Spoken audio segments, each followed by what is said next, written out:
So, வணக்கம் மக்களே. டொயோட்டாவுடைய தலைவராக இருக்கக்கூடிய அதாவது பிரசிடென்ட் மற்றும் சிஇஓவா இருக்கக்கூடிய அகியோ டொயோடா அவருடைய ரெசிக்னேஷனை அறிவிச்சிருக்காரு.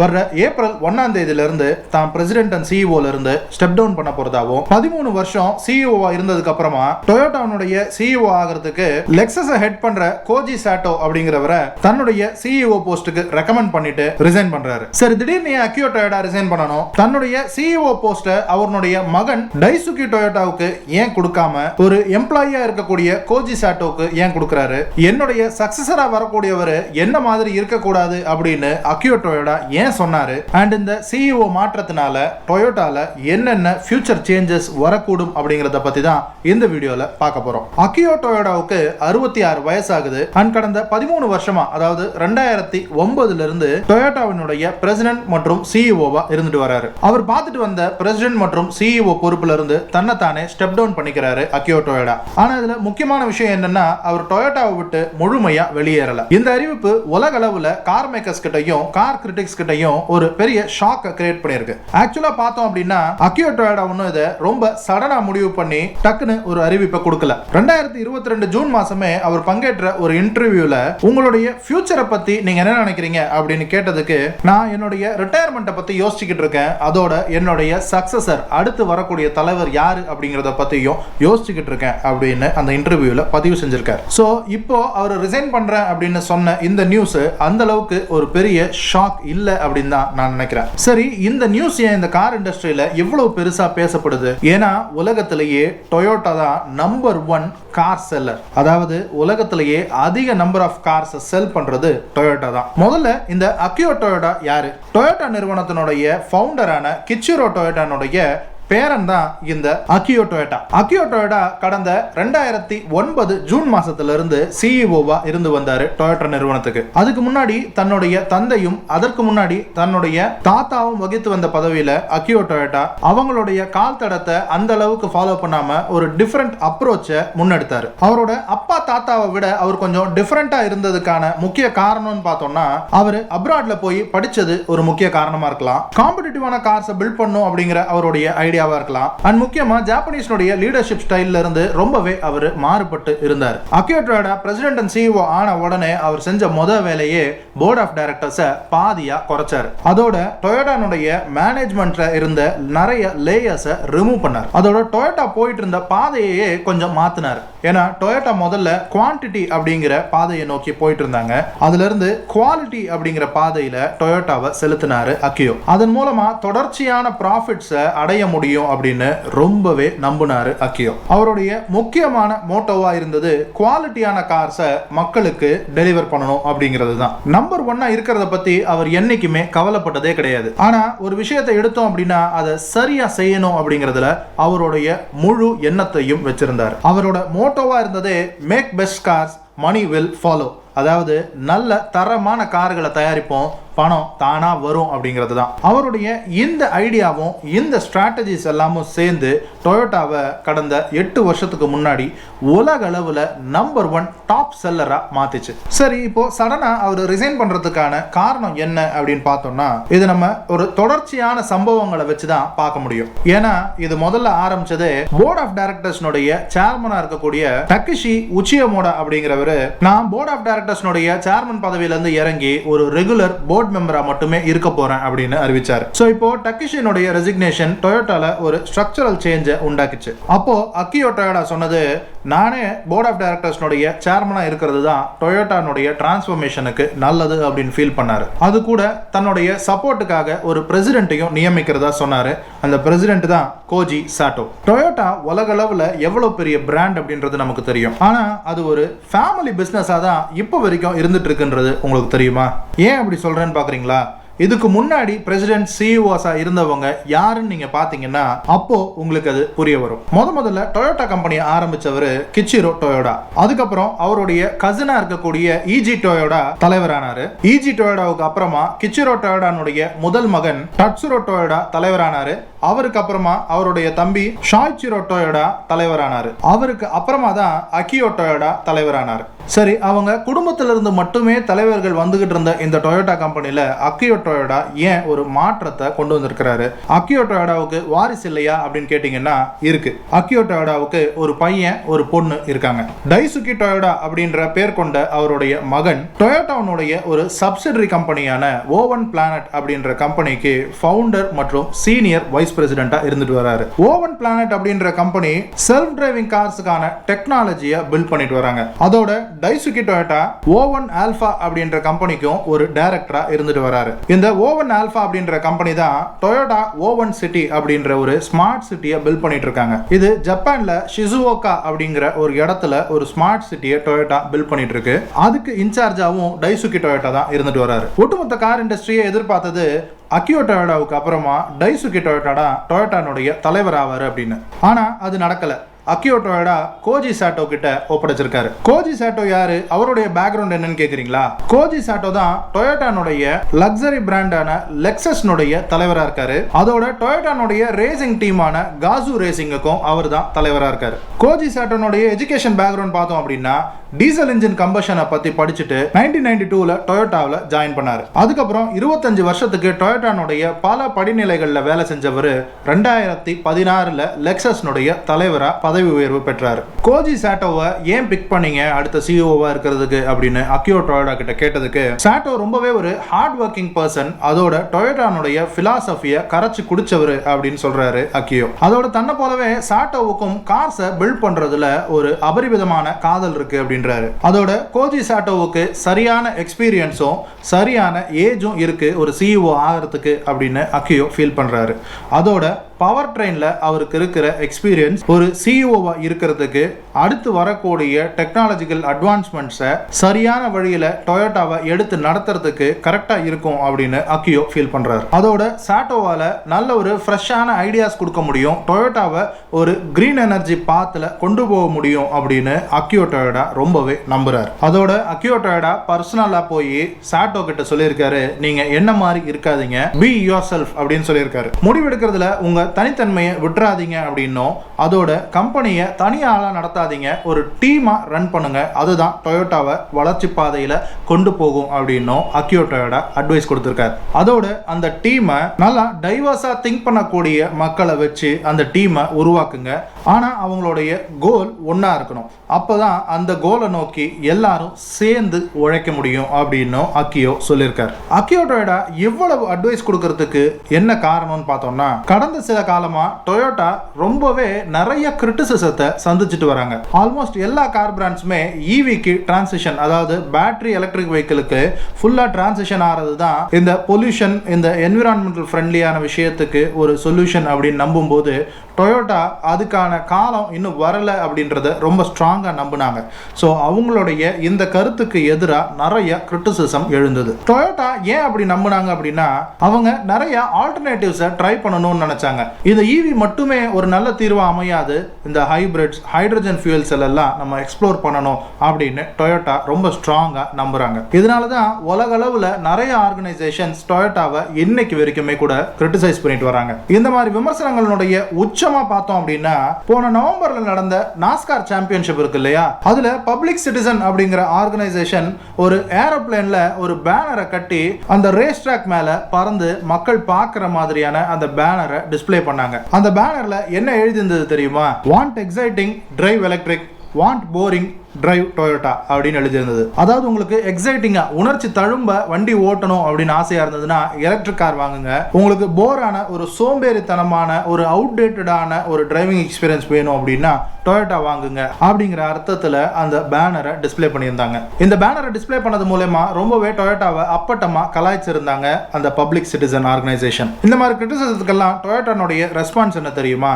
நாங்க ஒரு லாங் டைமான ஒரு காம்ப்ரிஹென்சிவான பவர் ட்ரெயின் ஸ்ட்ராட்டஜியை பில்ட் பண்ண விரும்புறோம். எடுத்தோம் கவுத்தோன்னு எல்லாரும் ஈவி பக்கம் போறாங்க, அதனால நாமும் ஈவி பக்கம் போவோம் அப்படின்னு எங்களுக்கு போறதுல விருப்பம் இல்லை அப்படின்னு சொல்றாங்க. சிம்பிளா என்ன சொல்றாங்கன்னா, அவங்க கிட்ட இருக்கிற லைனப்ல இருக்கிற இன்டர்னல் கம்பஷன் வெஹிக்கிள்ஸை ரிமூவ் பண்றதுல அவங்களுக்கு துளி கூட விருப்பம் இல்லை. அட்லீஸ்ட் கொஞ்சம் வருடங்களுக்காவது இப்ப இருக்கிற அவங்களுடைய லைனப்ல எந்தவித சேஞ்சும் இருக்காது அப்படின்னு டொயோட்டா திட்டவட்டமா தெரிவிக்கிறாங்க. இதுக்கு பதில் கொடுக்கிற மாதிரி அந்த பப்ளிக் சிட்டிசன் அப்புறம் மற்ற ஆர்கனைசேஷன்ஸ் எல்லாம் எல்லாரும் சேர்ந்து டொயோட்டாவுக்கு ஒரு லெட்டர் எழுதுறாங்க. அதுல கொஞ்சம் மிரட்டுற துணியிலேயே டொயோட்டா கண்டிப்பா ஈவி பக்கம் முழுமையா மாறணும், அப்படி இல்லை அப்படின்னா நீங்க அப்சல்யூட் ஆயிடுவீங்க அப்படின்றாங்க. அப்சல்யூட் அப்படின்னா வழக்கத்துல இல்லாம போறது, அதாவது எல்லாரும் ஒரு வழக்கத்துல இருக்கும்போது நீங்க மட்டும் வேற வழக்கத்துல இருக்கீங்க, அது சரி கிடையாது அப்படின்னு ரொம்பவே ஸ்ட்ராங்கா எல்லா ஆர்கனைசேஷனும் சேர்ந்து டொயோட்டாவுக்கு எழுதியிருக்காங்க. இந்த ஆட்டோமொபைல் கிரிட்டிக்ஸும் அவங்களுடைய பங்குக்கு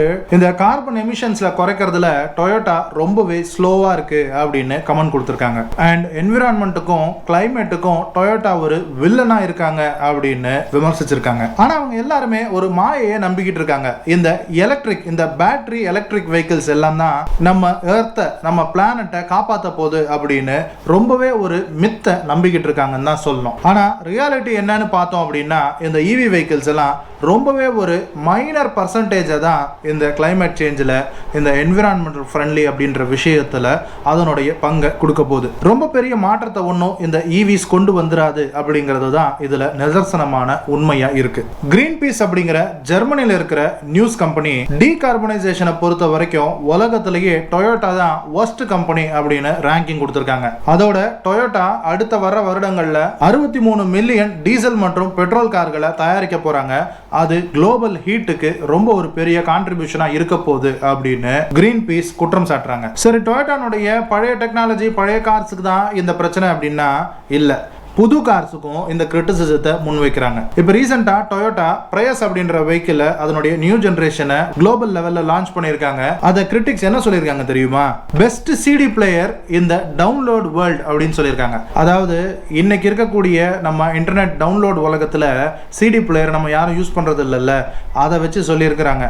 அதாவது இன்னைக்கு இருக்கிற டிஜிட்டல் வேர்ல்டில் நீ பழைய டெக்னாலஜியை கொண்டு வந்து பழைய பொருளை கொண்டு வந்து ஏன் விற்கிற அப்படின்னு டொயோட்டாவை கலாய்ச்சிருக்காங்க. ஆனால் உண்மையிலேயே டொயோட்டா அப்படிப்பட்ட நிறுவனமா என்ன? உலகத்திலேயே டொயோட்டா தான் முதல்ல என்விரான்மெண்ட்டை பத்தி யோசிச்சு கார் தயாரிச்ச நிறுவனம் கூட சொல்லலாம். ஏன்னா 1997லயே டொயோட்டா பிரயஸ் அப்படின்ற வெஹிக்கிள் ஃபர்ஸ்ட் லான்ச் பண்ணாங்க ஹைபிரிட் வெர்ஷனா. அதாவது ஒரு பெட்ரோல் இன்ஜின், அது கூடவே ஒரு எலக்ட்ரிக் மோட்டார் வச்சு ஒரு சின்ன பேட்டரி வச்சு அந்த வெஹிக்கிளை ப்ரொடியூஸ் பண்ணியிருந்தாங்க. ஸோ அது என்ன பண்ணுச்சு அப்படின்னா ரோட்ல ஓடுற மற்ற பெட்ரோல் கார்ஸை விட அதிகமான ஃபியூயல் எஃபிஷியன்சி கொடுத்துச்சு. ஸோ அது இன்டைரக்டா பொல்யூஷனை குறைக்கிறதுக்கு உதவிச்சு. அண்ட் இன்னைக்கு தேதிக்கு நம்ம கணக்கெடுத்து பார்த்தோம் அப்படின்னா உலக அளவில் டொயோட்டா மட்டும் 20 மில்லியன் ஹைபிரிட் கார்ஸை சேல் பண்ணியிருக்காங்க. அண்ட் டொயோட்டா ஃபுல்லா இந்த பேட்டரி எலக்ட்ரிக் வெஹிக்கிள் பக்கம் சாயாம இருக்கிறதுக்கு அவங்களுடைய இன்ஜினியரிங் சேலஞ்சஸை ரொம்ப முக்கியமான ரீசனா சொல்றாங்க டொயோட்டா. எக்ஸாம்பிளுக்கு சொல்லணும் அப்படின்னா இந்த பேட்டரி எலக்ட்ரிக் வெஹிக்கிள்ஸ்ல இருக்கிற பேட்டரி ரொம்பவே ஒரு எக்ஸ்பென்சிவான விஷயமா இருக்கு.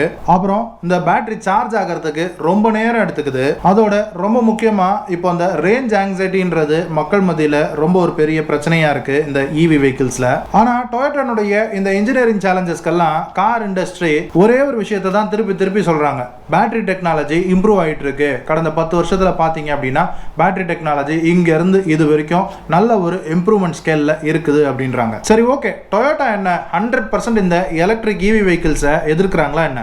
இல்ல. டொயோட்டானுடைய பிளான் 2035ல கார்பன் நியூட்ரலிட்டி அவங்களுடைய பிளான்ஸ்ல கொண்டு வரணும் அப்படின்ற எய்மை வச்சிருக்காங்க. அதோட 2030க்குள்ள 3.5 மில்லியன் பேட்டரி எலக்ட்ரிக் வெஹிக்கிள்ஸை ப்ரொடியூஸ் பண்ணணும் அப்படிங்கிற ஒரு ஐடியாவும் வச்சிருக்காங்க டொயோட்டா.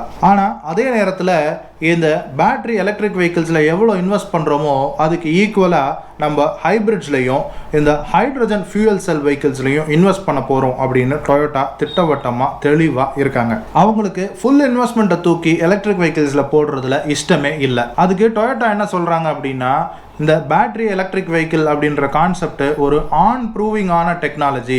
இந்த மாஸ் ப்ரொடக்ஷனுக்கு இது கொண்டு வர்றதுக்கான டைம் பீரியட் இன்னும் அதிகமாக எடுக்கும். இப்போ ஒரு டிரான்சிஷன் பீரியட்ல தான் இருக்கு. நம்ம டைவர்சிஃபை பண்ணி மற்ற ஆல்டர்னேட்டிவ்ஸையும் நம்ம எக்ஸ்ப்ளோர் பண்ணணும், அதுதான் ரொம்ப முக்கியம் அப்படின்னு டொயோட்டா திட்டவட்டமாக நம்புறாங்க. எனக்கும் அது சரின்னு தான் படுது. ஆனால் இப்படி இருக்கிற காலகட்டத்திலையும் டொயோட்டா ஒரு பேட்டரி எலக்ட்ரிக் வெஹிக்கிளை லான்ச் பண்ணியிருக்காங்க. டொயோட்டா BZ4X அப்படிங்கிற ஒரு மாடல்ல போன வருஷம் லான்ச் பண்ணாங்க டொயோட்டா. ஆனா அந்த வண்டியிலையும் ஒரு பிரச்சனையை சந்திச்சாங்க டொயோட்டா. அதுல ஒரு சேஃப்டி இஷ்யூ வந்துருச்சு. அந்த கார்ல இருக்கக்கூடிய வீல் ஹப் போல்ட்ல ஒரு டிசைன் மிஸ்டேக் ஆயிடுச்சு. சோ அது ஒரு சேஃப்டி இஷ்யூ ஆகி அந்த கார்ஸை ரீகால் பண்ண வேண்டியதாயிடுச்சு. அண்ட் சில காலத்துக்கு சேல்ஸை ஸ்டாப் பண்ணி வைக்க வேண்டிய நிலைமை கூட வந்துச்சு. அதுக்கப்புறமா அதை ரீலான்ச் பண்ணாங்க டொயோட்டா. சரி, இப்போ உலகம் பூரா நியூஸ் ஸ்ப்ரெட் ஆயிடுச்சு. கோஜி சாட்டோ தான் அடுத்த president and CEO of Toyota அப்படிங்கிறது. ஸோ இதை பத்தி கோஜி சாட்டோ என்ன சொல்றாரு அப்படின்னு பார்த்தோம்னா, அவர் டொயோட்டால 2 முக்கியமான விஷயத்தை கொண்டு வரணும் அப்படின்னு ஆசைப்படுறாரு. ஒன்னு எனர்ஜி செக்யூரிட்டி, இன்னொன்னு கார்பன் நியூட்ரலிட்டி. எனர்ஜி செக்யூரிட்டி அப்படிங்கிறது அன்இன்டரப்டடான எனர்ஜி சோர்ஸ் ஒரு அஃபோர்டபிள் பிரைஸ்ல எப்பவுமே கிடைக்கணும் அப்படிங்கிறது. கார்பன் நியூட்ரலிட்டி அப்படின்றது 0% கார்பன் டை ஆக்சைடு எமிஷனை உறுதிப்படுத்துறது. ஸோ இந்த 2 விஷயத்துல ரொம்பவே ஃபோக்கஸ் பண்ண போறோம் அப்படின்னு டொயோட்டானுடைய புது சிஇஓ வரக்கூடிய கோஜி சாட்டோ தெரிவிச்சிருக்காரு. சரி, எக்ஸ்பர்ட்ஸும் கார் கிரிட்டிக்ஸும் இதை எப்படி பாக்குறாங்கன்னு பார்த்தோம்னா, கோஜி சாட்டோ அக்கியோ டொயோட்டாவை விட முற்றிலும் மாறுபட்ட ஒரு கண்ணோட்டத்தில் இருக்காரு அப்படின்னு எல்லாரும் ஃபீல் பண்றாங்க. சரி, அக்கியோ டொயோட்டா ஏன் இந்த பேட்டரி எலக்ட்ரிக் வெஹிக்கிள்ஸ் மேல அந்த அளவுக்கு ஒரு ஈடுபாடு இல்லாம இருந்தாரு அப்படின்னு பார்த்தோம்னா, அவருக்கு சாதாரணமாவே இந்த டிஜிட்டலைசேஷன், இந்த எலக்ட்ரிக் வெஹிக்கிள் கான்செப்ட், இந்த கனெக்டட் கார் டெக்னாலஜி, இந்த விஷயத்துல எல்லாம் பெரிய அளவுல நாட்டமே கிடையாது. அவர் தன்னை ஒரு ராவான கார் பர்சனா தான் பாக்குறாரு. அதனால அவரால் அந்த லிமிட்டை விட்டு வர முடியல அப்படின்னு அவரு பதிவு பண்ணியிருக்காரு. அண்ட் இப்போ கோஜி சாட்டனுடைய தலைமையில டொயோட்டானுடைய ப்ரையாரிட்டிஸ் எல்லாம் கொஞ்சம் மாறுபட்டு இருக்கும் அப்படின்னு எல்லாரும் எதிர்பார்க்கறாங்க. ஆனா அந்த அளவுக்கு பெரிய மேஜர் சேஞ்ச் எல்லாம் ஒன்றும் நடந்துராது அப்படின்னு ஒரு சிலர் சொல்றாங்க. ஏன் அப்படின்னா, அக்கியோ டொயோட்டா ஒன்றும் டொயோட்டாவை விட்டு ஃபுல்லா போயிடல. அவர் இன்னும் டொயோட்டா நிறுவனத்துல தான் வேலை செய்ய போறாரு. அண்ட் அவரும் ஒரு பெரிய பொசிஷன்ல தான் இருப்பாரு. அண்ட் இன்னும் ஒரு சிலர் என்ன சொல்றாங்கன்னா, அக்கியோ டொயோட்டானுடைய பிரசன்ஸ் டொயோட்டா நிறுவனத்துல கோஜி சாட்டோனுடைய டிசிஷன் மேக்கிங்கை அஃபெக்ட் பண்றதுக்கும் கொஞ்சம் சான்சஸ் இருக்கு அப்படின்னு நினைக்கிறாங்க. ஆனா நம்ம கோஜி சாட்டோவுக்கும் அக்கியோ டொயோட்டாவுக்கும் இருக்கிற ரிலேஷன்ஷிப்பை பத்தி கொஞ்சம் பார்க்கணும். ஏன்னா அக்கியோ டொயோட்டா கோஜி சாட்டோ மேல அந்த அளவுக்கு ஒரு அபரிவிதமான நம்பிக்கை வச்சிருக்கிறாரு. தன் மகனுக்கு தூக்கி அவர் கம்பெனியை கொடுக்காம கோஜி சாட்டோவுக்கு கொடுக்கிறாருன்னா அவருக்கு எவ்வளவு ஒரு நம்பிக்கை இருக்கும் அவர் மேலன்றதை நம்ம யோசிச்சு பார்க்கணும். ஏன்னா போன வருஷம் 2022 இயர் எண்ட் டைம்ல டொயோட்டா தன்னுடைய ஆபரேஷன்ஸ்க்கான 60 வருஷத்து ஆனிவர்சரியை கொண்டாடினாங்க. அப்போ கோஜி சாட்டோவும் அக்கியோ டொயோட்டாவும் தாய்லாந்துல அந்த செலிப்ரேஷன் ஃபங்க்ஷன்ல இருந்தப்போ அங்கதான் அக்கியோ டொயோட்டா கோஜி சாட்டோவை கூப்பிட்டு உங்களை தான் அடுத்த சிஇஓவா ஆக்கலான் இருக்கேன் அப்படின்ற ஒரு ஐடியாவை சொல்லும் போது கோஜி சாட்டோ டக்குன்னு ஒரு செகண்ட் என்ன சொல்றதுன்னே தெரியல அப்படின்னும், ஃபர்ஸ்ட் அவர் ஏதோ என்கிட்ட ஜோக் அடிக்கிறாரு அப்படின்னு தான் நான் நினைச்சேன் அப்படின்னு பதிவு பண்ணியிருக்காரு. சரி, கோஜி சாட்டோ தலைமையேற்றதுக்கு அப்புறமா என்னென்ன மாற்றங்கள் டொயோட்டால வரக்கூடும்னு பார்த்தோம்னா, இன்னைக்கு டோட்டலா மார்க்கெட்டே ரீடிஃபைன் ஆயிருக்கு அப்படின்னு தான் சொல்லணும். ஏன்னா இந்த டெஸ்லா, இந்த பிஒய்டி, இந்த மாதிரி பிராண்ட்ஸ்னுடைய எலக்ட்ரிக் வெஹிக்கிள்ஸ்னுடைய சக்சஸுக்கு அப்புறமா டொயோட்டா ஒரு இவி பிளாட்ஃபார்மை கண்டிப்பா கிரியேட் பண்ணியே ஆகணும் அப்படிங்கிற நிர்பந்தத்தில் இருக்கு. சரி, அதான் ஏற்கனவே BZ4X அப்படின்ற ஒரு இவி வெஹிக்கிளை லான்ச் பண்ணாங்கன்னு சொன்னீங்க அப்படின்னு கேட்குறீங்களா? இந்த BZ4X அப்படிங்கிறது ஒரு தனியான இவி பிளாட்ஃபார்ம்ல செஞ்ச வண்டி கிடையாது. இதை ETMGA அப்படின்னு அழைக்கக்கூடிய ஒரு பெட்ரோல் காரனுடைய பிளாட்ஃபார்மை ரீமாடிஃபை பண்ணி தான் இந்த BZ4X அப்படின்ற இவி வெஹிக்கிளை டொயோட்டா உண்டாக்கி இருந்தாங்க. ஆனா இப்போ டொயோட்டாவுக்கு ஒரு all new electric vehicle platform தேவைப்படுது. அப்படி அந்த புது இவி வெஹிக்கிள் பிளாட்ஃபார்மை டொயோட்டா உண்டாக்கிட்டாங்க அப்படின்னா ப்ரொடக்ஷன் லைனை, அதாவது பேட்டரி எலக்ட்ரிக் வெஹிக்கிள்கான ஒரு ப்ரொடக்ஷன் லைனை செட்டப் பண்றதுக்கு டொயோட்டாவுக்கு ரொம்பவே ஈஸியா இருக்கும். அண்ட் அதுக்கப்புறம் என்ன, டொயோட்டாவும் இந்த இவி காம்படிஷன்ல குதிச்சிருவாங்க. அண்ட் அவங்களுடைய பிராண்ட் வேல்யூ உலகம் அறிஞ்சது. என்ன நடக்க போகுது அப்படின்றத வெயிட் பண்ணி பார்க்கலாம். சரி, இந்த வீடியோ ஃபுல்லா பார்த்துருப்பீங்க. சிஇஓ பொசிஷன்ல இருந்து கீழே இறங்குறத பத்தி நீங்க என்ன நினைக்கிறீங்க? அதோட கோஜி சாட்டோவால டொயோட்டாவை நெக்ஸ்ட் லெவலுக்கு கொண்டு போக முடியுமா அப்படிங்கறத பத்தியும் நீங்க என்ன நினைக்கிறீங்கன்னு கீழே கமெண்ட்ல சொல்லுங்க. ஓகே மக்களே, இந்த வீடியோ உங்களுக்கு பிடிச்சிருக்கும்னு நினைக்கிறேன். பிடிச்சிருந்தா ஒரு லைக் பண்ணுங்க. இந்த கண்டென்ட்டை உங்க ஃப்ரெண்ட்ஸும் பார்க்கணும்னு நினைச்சீங்கன்னா அவங்களுக்கு இந்த வீடியோவை ஷேர் பண்ணி விடுங்க. அண்ட் ரொம்ப முக்கியமா நம்ம சேனலுக்கு சப்ஸ்கிரைப் பண்ணி சப்போர்ட் பண்ணுங்க. மற்றும் ஒரு வீடியோல உங்களை வந்து சந்திக்கிறேன். அது வரைக்கும் டாடா, பபாய்.